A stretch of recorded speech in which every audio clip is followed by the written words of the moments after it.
आज से आज की बात का शो आप देख सकेंगे 8:30 बजे से। 19 जून को स्विट्जरलैंड के जिनेवा में मेमोरेंडम ऑफ अंडरस्टैंडिंग साइन होने जा रहा है, यानी कि हॉर्मुज़ खुलेगा, गोला बारूद रुकेगा, तेल बंदी खत्म होगी, ईरान का रिहैबिलिटेशन होगा, ईरान पर से आर्थिक प्रतिबंध भी हटेंगे। लेकिन सवाल यह है कि अमेरिका को क्या मिला? ना ईरान में रिजीम चेंज हुई, ना मिसाइल प्रोग्राम तबाह हुआ, न्यूक्लियर एनरिचमेंट पर भी 20 अगस्त के बाद फैसला होगा और स्ट्रेट ऑफ हॉर्मुज़ तो जंग होने से पहले भी खुला ही था। तो फिर अमेरिका ने इस जंग में जीत कैसे हासिल की? और जीत हासिल की या साख बचाने के लिए उसने इनडायरेक्टली सरेंडर कर दिया? आज इस विषय पर हम करेंगे चर्चा। हमारे साथ अमेरिका से पूर्णिमा नाथ जुड़ेंगी, ईरान से सैयद आसिफ रिजवी जुड़ेंगे, सऊदी अरब से आसिफ रमीस दाऊदी और तुर्की से उमैर अनस भी हमारे साथ होंगे। लेकिन उससे पहले आप देखिए हमारी ये स्पेशल रिपोर्ट।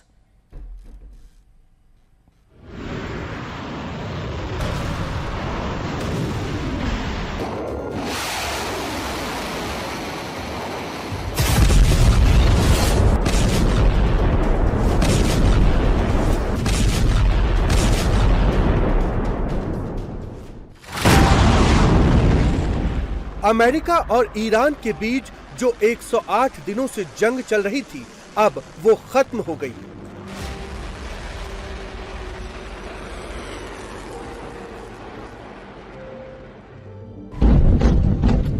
एक 108 दिन बाद मुश्तबा और ट्रंप स्थायी युद्ध विराम के लिए तैयार हो गए।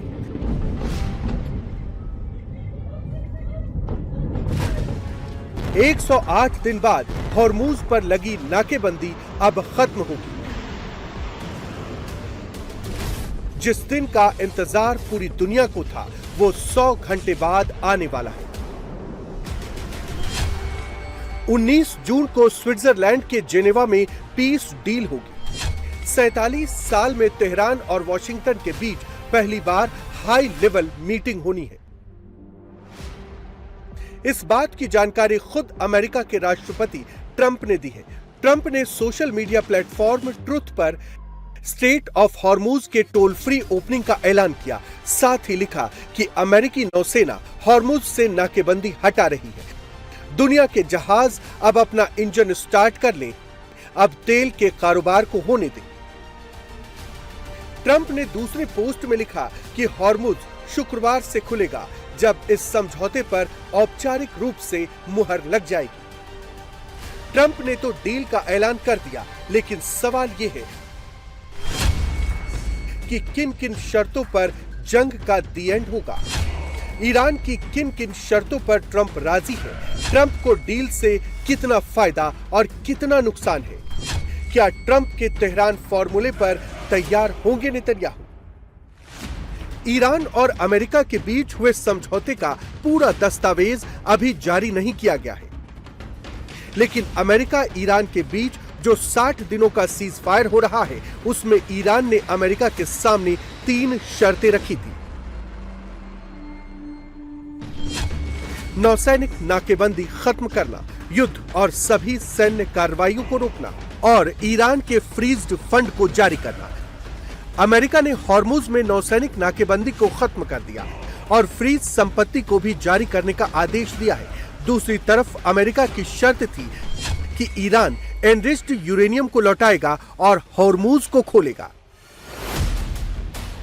ईरान ने पहली शर्त को लेकर कहा कि अगर 60 दिन के भीतर अमेरिका ने फ्रीज संपत्ति को लौटा दिया तो परमाणु हथियार कार्यक्रम को लेकर आगे की बात की जाएगी। हालांकि हॉर्मुज़ खोलने को लेकर ईरान ने हामी भर दी। लेकिन सवाल यही तो है कि युद्ध शुरू होने से पहले हॉर्मुज़ खुला हुआ था, तो अब अगर हॉर्मुज़ खुल जाएगा तो ट्रंप की जीत कैसे है?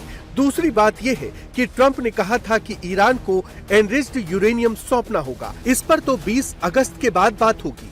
तीसरी बात यह है कि ट्रंप ने तो ईरान में सत्ता परिवर्तन करने के लिए जंग की शुरुआत की थी, लेकिन ईरान में सत्ता परिवर्तन तो हुआ ही नहीं। तभी तो अमेरिका के डेमोक्रेट सांसद क्रिस मर्फी ट्रंप के इस समझौते को ईरान के सामने सरेंडर जैसा बता रहे हैं। हालांकि उन्होंने ये भी कहा कि ऐसे समझौते का स्वागत किया जाना चाहिए क्योंकि युद्ध जारी रहने से अमेरिका और कमजोर होगा।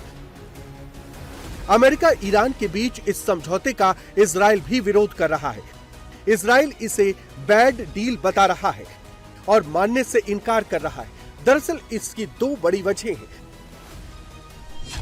पहली वजह तो यह है कि डील में ईरान के बैलिस्टिक मिसाइल कार्यक्रम पर रोक लगाने की बात नहीं है, और दूसरी वजह यह कि हिजबुल्लाह समेत दूसरे प्रॉक्सी को ईरान के समर्थन के मुद्दे पर भी डील में कुछ नहीं कहा गया है। इसे लेकर ही इजराइल नाराज है और डील को मानने से इनकार कर रहा है और लेबनान पर ताबड़तोड़ अटैक कर रहा है।